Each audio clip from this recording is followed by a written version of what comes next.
सभी दोस्तों को जन्माष्टमी की ढेर सारी शुभकामनाएं।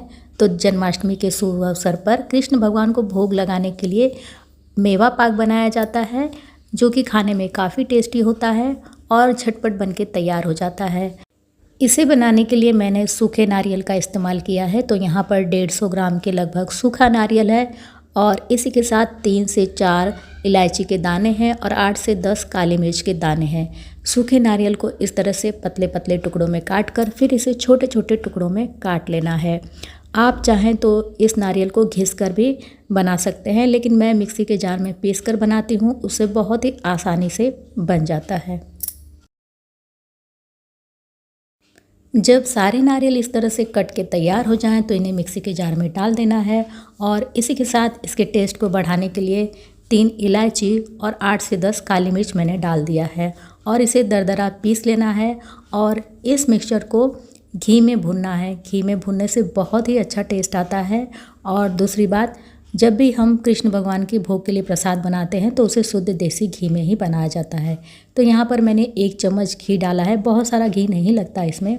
और इस मिक्सचर को डालकर 2 से 3 मिनट तक भून लेना है। 2 से 3 मिनट में ही ये हल्का हल्का भून जाता है, इसमें प्यारी सी खुशबू उठने लगती है और जैसे ही हल्का सा रंग बदल जाए तो समझ लीजिए कि भून के तैयार हो चुका है। अब यहाँ पर मैंने थोड़े से किशमिश डाल दिए हैं और 2 से 3 मिनट और भूनूंगी तो ये भून कर तैयार हो जाएगा। आप अपने बजट और पसंद के अनुसार कोई और ड्राई फ्रूट्स भी इसमें डाल सकते हैं, जो भी पसंद हो। तो यहाँ पर ये भून के तैयार हुआ है, इसे प्लेट में निकाल लेते हैं और एक प्लेट में हम थोड़ा सा घी लगा लेते हैं, क्योंकि जब पाक तैयार हो जाता है ना तो बहुत जल्दी जमने लगता है, फिर घी लगाने का समय नहीं मिलता। और अब हम सेम कढ़ाई को थोड़ा सा साफ़ करके इसमें 1 कटोरी चीनी और 1 कटोरी चीनी के साथ आधा कटोरी पानी इसमें मैंने डाला है। 150 ग्राम नारियल था तो लगभग 200 ग्राम के करीब मैंने चीनी का इस्तेमाल किया है। थोड़ा सा मीठा ज़्यादा पसंद है मुझे। अगर आप मीठा कम खाते हो तो जितना नारियल है उतना ही चीनी भी लीजिए। अब इसे हल्का सा उबालना है और इसे चलाते हुए मीडियम फ्लेम पर पकाना है। इसे तब तक पकाना है जब तक कि इसमें एक तार की चाशनी ना बन जाए। जब ये हल्का सा गाढ़ा आपको लगे तो इसमें से थोड़ी सी चाशनी एक कटोरी में ले लीजिए और जैसे ही कटोरी की चाशनी हल्की सी ठंडी हो तब उसे चेक करना है 2 उंगली के बीच में चिपका कर। यदि एक तार बन रहा हो हल्का सा भी तो समझ लीजिए कि आपकी चाशनी बन के तैयार है। और चाशनी कटोरी में लेने के बाद गैस की फ्लेम को हम थोड़ा सा कम कर देंगे, क्योंकि जब तक हम इसे ठंडा होकर चेक करेंगे तब तक वहाँ चाशनी गाढ़ी ना हो जाए। तो यहाँ पर देखिए एक तार हल्का सा अच्छा खासा बन रहा है। हम लोग की चाशनी बिल्कुल परफेक्ट है। अब क्या करना है कि जो हमने भूनकर नारियल रखे हुए उसे इसमें डाल देना है और डाल के 2 से 3 मिनट तक मीडियम फ्लेम पर और पकाना है, ताकि ये भुना हुआ नारियल चाशनी को अच्छी तरह से सोख ले। जैसे ही नारियल चाशनी को अच्छी तरह से सोखता है, चाशनी भी हल्की सी गाढ़ी हो जाती है और हमारा नारियल भी पहले से थोड़ा सा नरम हो जाता है। तो 2 से 3 मिनट तक मीडियम फ्लेम पर चाशनी को नारियल के साथ पकाने के बाद अब हम गैस को बंद कर देंगे और इसे नीचे उतार लेंगे।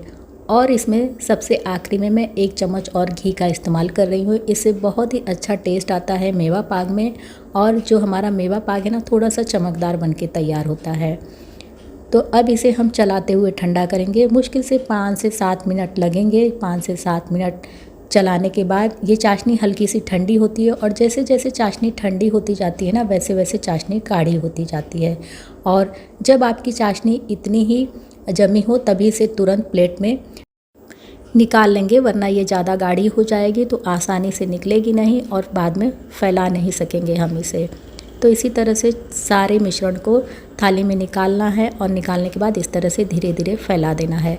अगर कोई चपटी पेंदी वाला बर्तन हो उससे फैलाते हैं तो बहुत ही स्मूथली ये फैल जाता है। तो यहाँ पर मैंने पलटा का इस्तेमाल किया है, इससे हम फैला देंगे। और फैलाने के बाद इसके जो किनारे हैं इसे भी मैं थोड़ा सा चौकोर कर दूँगी, जिससे बाद में हम अपने मेवा पाक को स्क्वायर शेप में काटेंगे तो इजीली इसमें से शेप निकल जाए। और गार्निशिंग के लिए मैंने यहाँ पर बादाम का इस्तेमाल किया है। आप अपने पसंद के किसी भी सूखे मेवे से इसे गार्निश कर सकते हैं। बिना गार्निश किए भी कोई बात नहीं है, लेकिन गार्निश करने से देखने में थोड़ा सा खूबसूरत लगता है। लगभग 5 मिनट के बाद ये मेवा पाक एकदम अच्छी तरह से जम जाता है। तो अभी भी ये हल्का सा गर्म है तो हम इसमें चाकू से कट लगा लेंगे। जितना भी छोटे बड़ा आकार का हमें मेवा पाक निकालना हो उस हिसाब से इसमें कट लगा लीजिए। ज़्यादा ठंडा हो जाएगा ना तो इसमें ईज़िली कट नहीं लगेंगे और फिर वो कहीं से भी टूटेगा।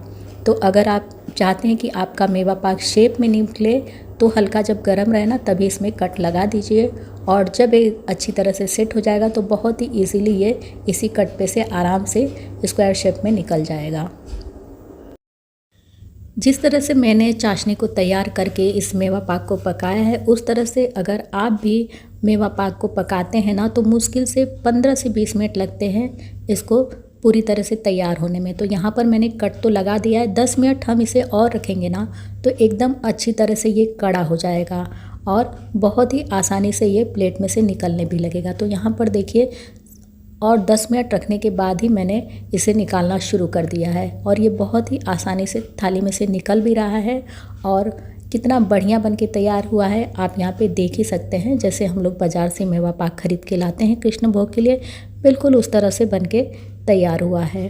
तो मुश्किल से 25 मिनट लगे हैं मुझे इस मेवा पाक को बनाने के लिए और ये खाने में भी बहुत टेस्टी होता है। और यदि इसे आप एयर टाइट कंटेनर में करके रखते हैं तो 1 महीने तक आप इसे खा सकते हैं, ये बिल्कुल भी ख़राब नहीं होता है। और सबसे अच्छी बात, किसी भी व्रत उपवास में इसे खाया जा सकता है और कभी भी पूजा वगैरह में भी इसे प्रसाद के रूप में चढ़ाया जा सकता है। मैं तो हर जन्माष्टमी इसी तरह से मेवा पाक घर पे ही बनाकर कृष्ण भगवान को भोग लगाती हूँ। तो ये हमारा कान्हा जी के भोग के लिए मेवा पाक बनके तैयार हो गया है। इसे मैं तोड़कर भी आप लोगों को दिखाती हूँ कि कितना परफेक्ट बनके तैयार हुआ है। तो यहाँ पर देखिए, जैसे हम मार्केट से ख़रीद के लाते हैं ना, बिल्कुल उस तरह का बनके तैयार हुआ है। तो मैंने तो इसे रख दिया है भोग के लिए। बाकी आप लोगों को वीडियो कैसी लगी नीचे कमेंट करके बताना बिल्कुल ना भूलिए। चैनल पर नए हैं, ऐसी और भी रेसिपी देखना चाहते हैं तो प्लीज़ कर लीजिए सब्सक्राइब। मैं आप लोगों से मिलती हूँ फिर किसी अगली नई रेसिपी की वीडियो के साथ। तब तक के लिए नमस्कार।